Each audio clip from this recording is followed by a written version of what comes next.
오늘 말씀은 그리스도께서 다시 오실 때의 모습을 보여주고 있습니다.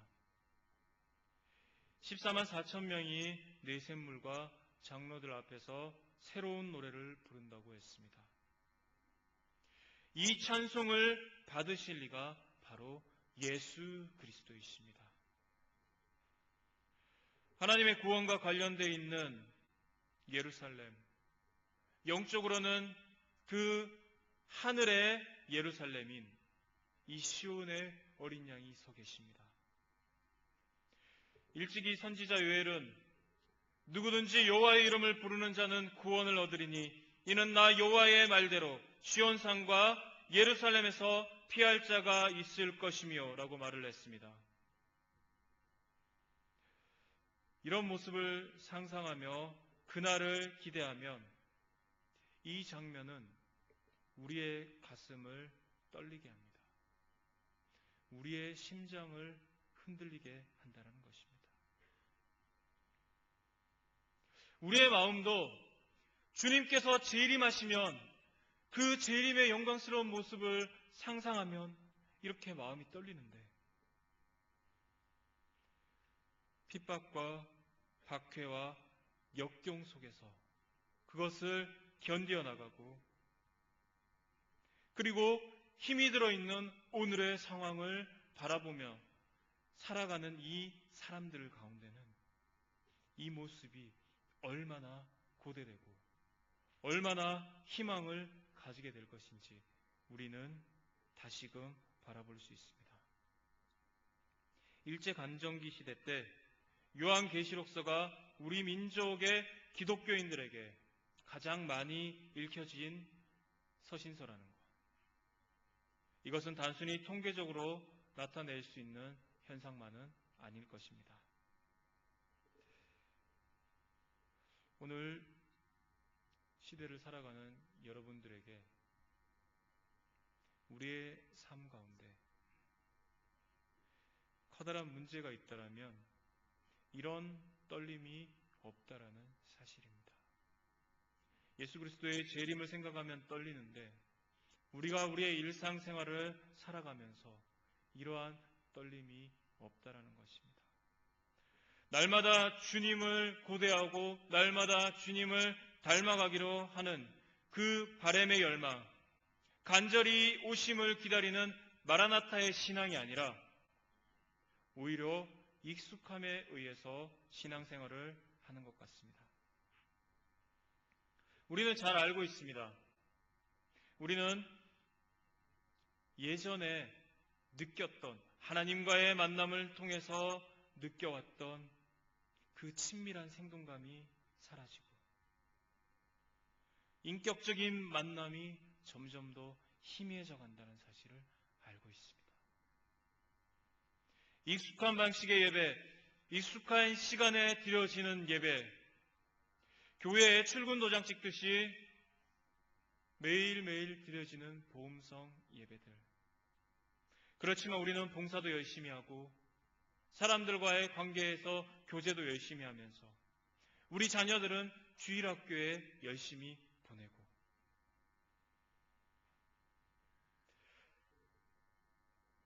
하지만 하나님께서 우리의 삶 가운데서 우리의 삶을 터치하지 못하신다면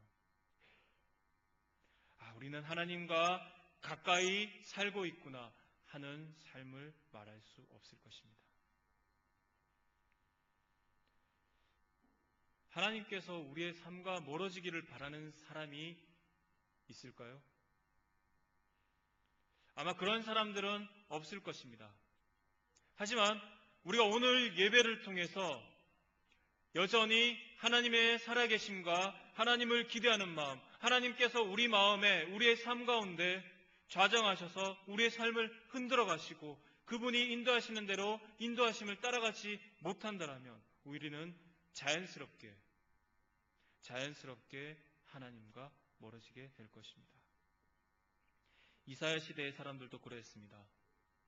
그들은 형식적인 예배를 드렸고 하나님께서 그들의 예배를 받으시든지 받지 않으시든지 관심이 없었습니다. 늘 드려지는 방식대로 예배를 드렸습니다. 그들에게 있어서 관심은 오늘 제단에 소 몇 마리가 바쳐졌는지, 양 몇 마리가 드리워졌는지, 혹은 누가 올라가서 예배를 드리는지에 대한 관심이었습니다. 하나님께서 그들 가운데 자정하셔서 그들을 깨뜨리시고 하나님께서 구원을 선포하신다라는 그것들은 전혀 관심이 없었다라는 것입니다. 이사야는 그때 당시에 살고 있던 사람들에게 또 우리에게 하나님의 경종을 울려줍니다. 하나님은 반드시 구원자를 보내실 것이고 하나님의 심판의 때가 있을 것이며 예루살렘의 영광이 회복될 것이다 라는 희망의 메시지도 전하고 있습니다. 계시록서 14장 1절에서 5절까지의 말씀은 이사야를 통해서 예언하셨던 하나님의 구원의 모습이 실현되고 있습니다. 우리는 이 구원의 신앙을 회복해야 됩니다. 바로 반드시 구원해 주신 이가 이 땅에서 구원을 선포하셨고 이미 우리를 위해서 2000년 전에 이 땅에 오셔서 십자가에 달려 죽으시고 우리를 구원해 주시니 그분을 가지고 우리가 살아가야 된다는 것을 이야기해주고 있다는 것입니다. 우리는 이 사실을 알고 있습니다. 하지만 이 사실을 잊지 말고 그 구원의 감격대로 우리의 삶을 살아가야 된다는 것입니다.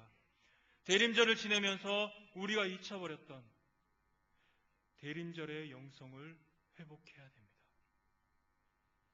익숙한 것이 아니라 마라나타의 신앙, 아멘 주여 어서 오시옵소서 외치면서 장차 오실 그리스도로 인하여 우리의 마음뿐만 아니라 온 세상이 회복되는 그 소망을 가지고 살아가야 된다는 것입니다.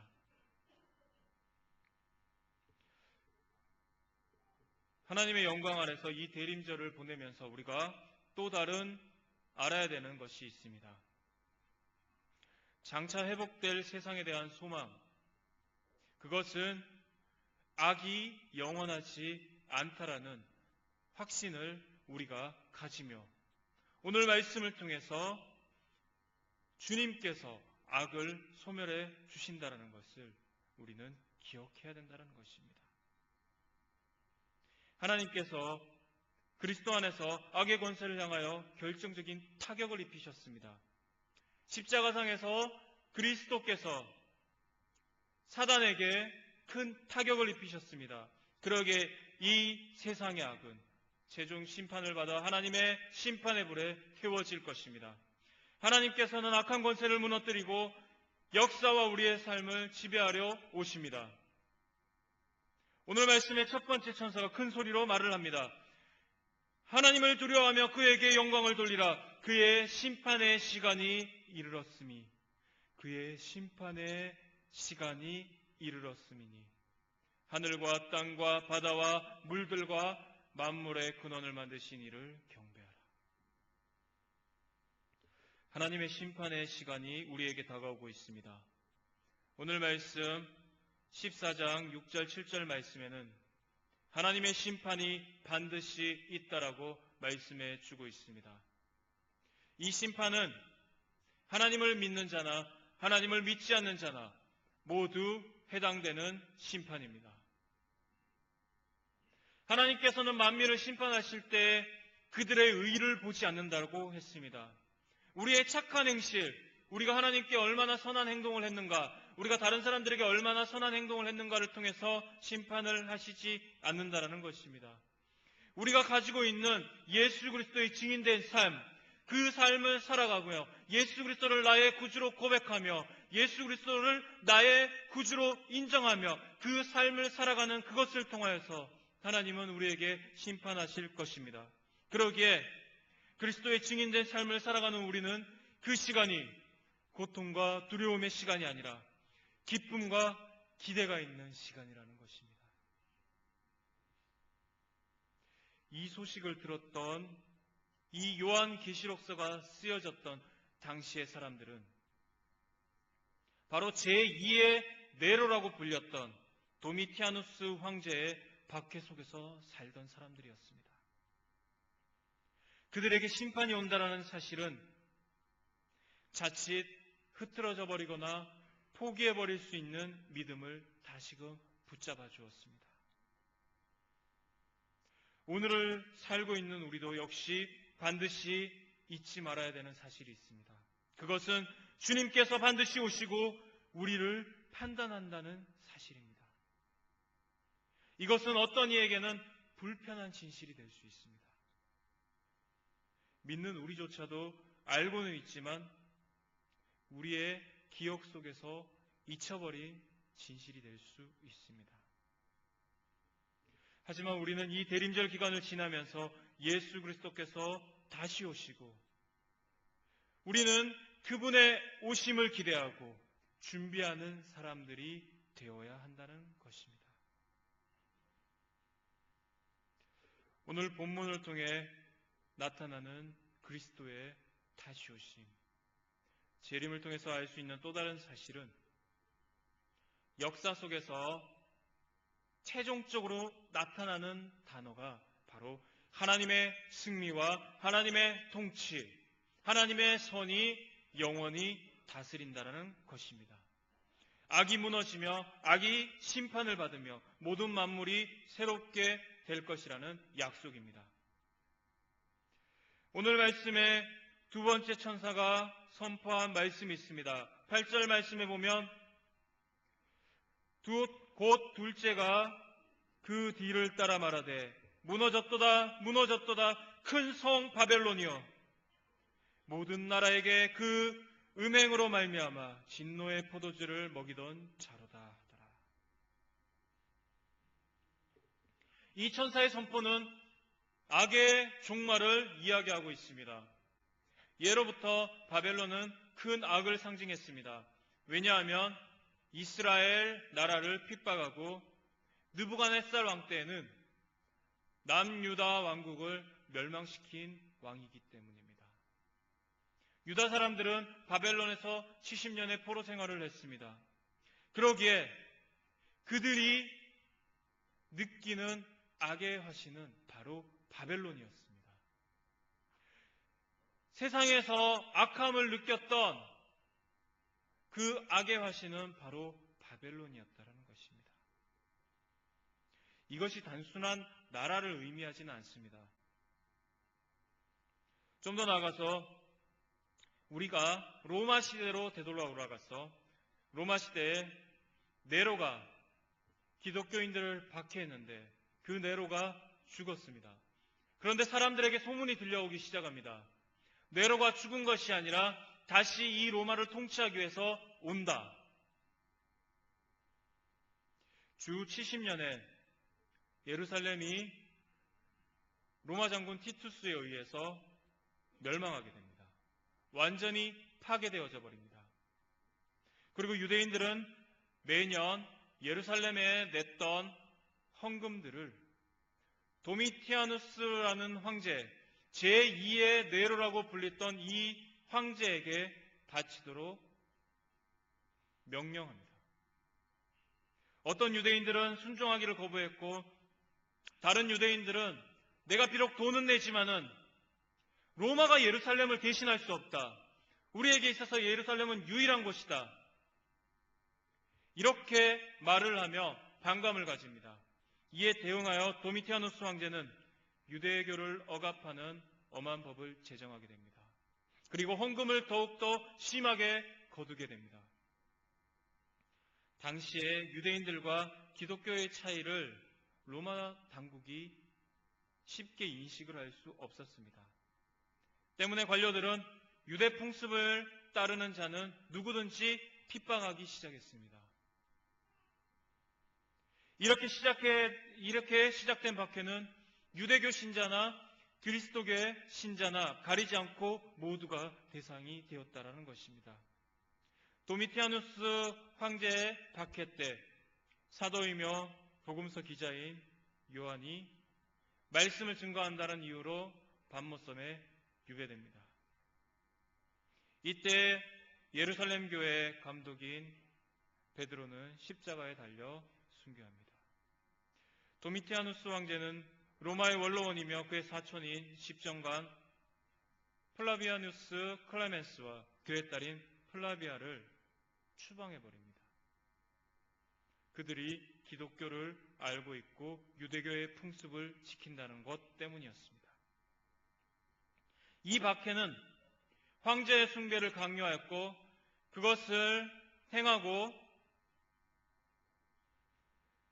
기독교인들을 배신하였던 앞잡이 역할을 했던 사람들이 난무한 그 난무의 현장을 만들어버렸습니다. 바벨론이라고 쓰여진 글자를 읽고 있었던 당시의 사람들은 바로 죽음이 바로 앞에 있고 악이 넘쳐나는 가운데 신앙을 끝까지 지키며 그리스도에게 삶을 의탁했던 사람들이었습니다. 그들의 눈에는 바벨론이라는 글자는 바로 로마였습니다. 하지만 그들의 눈에는 그리스도께 대적하는 이 악마, 이 로마가 결코 무너지지 않게 생겼다라는 것입니다. 그런 상황에서 오늘의 말씀을 읽고 있던 당시의 사람들은 바벨론의 무너짐에 대한 그 말씀의 선포가 어떠한 희망을 가져다 줬는지는 우리가 잘 알게 될 것입니다. 그리스도의 재림은 그들에게, 힘들어하는 그들에게, 박해받던 그들에게 강력한 힘이 된다라는 사실입니다. 우리가 오늘의 삶으로 돌아오기를 원합니다. 요즘 한국에서 신문을 보기가 불편하다 혹은 불안하다라고 얘기하는 사람들이 많이 있습니다. 신문의 일면에 대한 내용들이 살인과 음모, 폭력과 전쟁 이런 기사들이 나타납니다. 아프리카 중동에서 펼쳐지고 있는 내전의 현장들, 우리가 지금도 기도하고 있는 시리아의 내전들, 중국 서부 지역에 펼쳐진 내전들, 세계 각지에서는 내전의 소식들이 들려오고 있습니다. 감히 숫자로 세기도 굉장히 힘듭니다. 한 나라에서 여러 종족들이 싸워가면서 전쟁을 벌이고 있습니다. 인터넷을 켜면 포털 사이트 일면에 항상 범죄에 대한 기록들이 있습니다. 어제 올라왔던 미국의 총기 난사 사건, 그로 인해서 초등학생들이 죽어가고 살인 사건들이 나타나며 폭행과 강간, 사실은 이런 엄청난 단어들이 왜 우리 속에서 익숙해져 버렸는지, 그리고 그 페이지를 우리는 너무나 자연스럽게 넘겨가는지, 그리고 익숙해서 넘어가면서 인식하지 못하는 작은 범죄의 사건들이 있습니다. 세상이 우리에게 알려주는 소식들은 비관의 소식들이 난무합니다. 바로 악이라고 불리는 것들이 난무하다라는 것입니다. 그런데 마땅히 대책이 없어 보입니다. 이 악이 어디까지 갈 것인가? 이 세계에 펼쳐져 있는, 만연해 있는 이 악이 어디까지 퍼져나갈 것인가? 지금 현장에는 세계 곳곳에는 가난한 사람들과 굶어 죽어가는 사람들, 병이 들었지만은 고침의 손길이 필요하지만은 그 고침의 손길이 없어서 죽어가는 사람들, 정치적으로, 경제적으로는 사람들의 존엄성을 말살해 나가면서 과연 우리가 이렇게 있어도 되는가?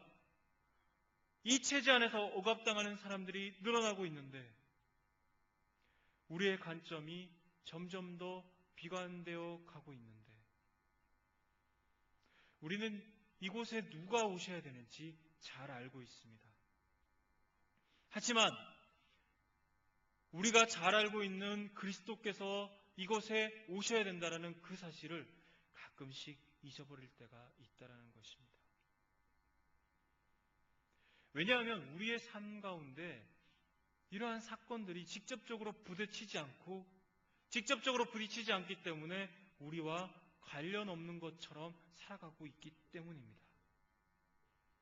지금도 저 문 밖에서는 하나님의 은혜를 필요로 하는 곳이 있고 하나님의 은혜의 현장, 하나님의 눈이 바라보고 있는 그곳이 있는데, 아니 좀 더 나가서 우리의 삶만 하더라도 우리의 삶에 펼쳐져 있는 부조리함, 우리가 당장 겪고 있는 억울함들, 사람과의 관계에 의해서 생겼던 불편함들, 사람과 사람 사이에서 무너짐을 통해서 회복해야 되는 그 현장들이 우리 앞에 있는데 우리는 사실 너무나 무디어 있다는 것입니다. 우리 이곳에 주님께서 오셔야 됩니다. 우리 이곳에 주님께서 오셔서 이것을 회복시켜야 한다는 것입니다. 주님은 우리를 통해서 회복하시기를 원하시는데 우리가 이것을 회복하기 위해서는 하나님의 말씀과 하나님의 구원의 은총이 우리를 통해서 펼쳐지고 우리가 이것을 회복시킬 힘이 필요합니다. 우리 교회에 주님이 오셔야 됩니다. 우리 교회를 통해서 하나님께서 이 세상을 바꾸어 나가고 이 싱가포르 땅을 바꾸어 나가며 이 싱가포르에 살고 있는 한인들 한 영혼을 바꾸어 나가기를 원하시는데 그 바꾸어 나가는 회복의 힘이 우리 교회에 있기를 우리는 간절히 원해야 된다는 것입니다. 그러기에 이 대림절을 지나면서 우리는 하나님께서 우리를 회복시키기를 간절히 바라고 기대하고 소망하는 그 시간이 되어야 한다는 것입니다. 자칫하면은 흘러가고 자칫하면은 무너져 버릴 수 있고 자칫하면 익숙해져 버릴 수 있는 이 대림절의 세 번째 기간이 하나님께서 우리와 함께 하시고 하나님이 우리의 심장을 꿰뚫으시며 우리의 잔잔해져 있는 물결을 휘저으시며 하나님의 말씀이 회복되고 하나님의 은혜가 회복되는 은혜의 시간이 되어야 한다는 사실입니다. 말씀을 정리하고자 합니다. 기독교에서 매우 위대한 인물 어거스틴은 이렇게 얘기했습니다. 하나님의 아들이요 우리의 하나님이신 구주 그리스도께서 초림하셨던 곳은 초라한 장소였습니다. 하지만 재림은 온 세상 사람들이 지켜보는 가운데 일어날 것입니다. 초라한 곳으로 오셨을 때에는 가족 외에는 아무도 알아보지 못했습니다. 그러나 이제 공개적으로 오실 때에는 선한 사람과 악한 사람들 모두가 그를 알아볼 것입니다. 초라한 곳으로 오셨을 때에는 그는 심판을 당해야 했지만 공개적으로 오실 때에는 그는 심판주로 오실 것입니다. 그렇습니다. 우리는 처음 2000년 전에 우리를 위해서 예수 그리스도께서 다시 오신다고 약속하시고 이 땅에 다시 오셨으며 우리를 위해서 십자가에 달려 죽으시고 우리에게 구원을 선포하신 그 예수 그리스도가 우리에게 장차 다시 오신다라고 말씀하셨던 그 말씀과 말씀 사이에 우리는 살아가고 있습니다. 아울러서 예수 그리스도께서 처음 오신 초림과 이제 다시 오실 재림의 시간을 그 사이에 영적인 대림절의 기간을 지내면서 우리는 살고 있다는 것입니다. 하루하루가 우리에게 있어서는 대림절의 기간입니다. 그리고 그분으로 인해서 우리는 구원을 얻었고 생명의 근원이 되시는 주님을 잘 알고 있습니다. 이제 우리가 이 구원의 감격을 회복해야 될 때입니다. 이제 그분이 다시 오실 것인데 그분이 이제 다시 오실 때에는 더 이상 말구유가 아니라 모든 사람들이 보시는 그 가운데 오실 것이라는 것입니다. 우리가 이분을 예수 그리스도를 기다려야 됩니다. 단순히 기다리는 것이 아니라 세상에 정치적으로 경제적으로 만연해 있는 악한 세력을 물려쳐 주시옵소서. 우리 안에 있는 남을 용서하지 못하고 미워했던 관계에 의해서 파괴되었던 악의 잔뿌리를 제거하여 주시옵소서. 이렇게 간절히 기도하고 기대하는 마음으로 우리는 그리스도를 맞이하며 준비해야 될 것입니다. 이 어두운 세상에 한 줄기 빛과 같이 주님 오시옵소서. 간절히 바라며 고대하는 우리가 되어야 될 것입니다. 주님은 오십니다. 반드시 다시 오십니다. 그분을 맞이할 준비가 되어 있는 우리 모두가 되며 우리의 삶 가운데, 우리의 인생 가운데 영적인 대림절을 지내며 아울러서 우리 대림절 세 번째 주를 지내면서 주님의 오심과 주님이 우리를 회복시키심을 기대하는 그 기대의 순간들이 다 되시기를 주님의 이름으로 간절히 축원합니다. 기도하시겠습니다.